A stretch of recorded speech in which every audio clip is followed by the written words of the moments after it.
Hey guys, today I'm going to tell you how to change Instagram notification sound. If you're using Instagram and you want to change your Instagram notification sounds, let's see how can you do that. You just have to simply open your settings app here. So just scroll down, look for app section, and here go for Instagram app. Now in Instagram notification setting, you can see that there's no any way to change notification sound. So now go to Instagram notification settings here. In Instagram app, you can also see that there's no any option to change the notification sound for Instagram or messages anyway.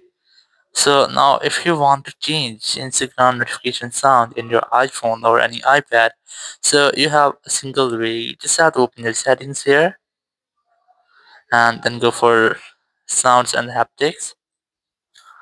Select ringtone and just select any ringtone which you want to set as. So let's say I'm going to select this one. So if you want to change Instagram notification sound, so you have to change notification sound overall all of your system. So in iPhone, you haven't any way to change notification sound one by one or any singular app. So in this way, you can easily change Instagram notification sound by changing all notification sounds on your iPhone. Thank you very much for watching the video. Until next video, bye bye.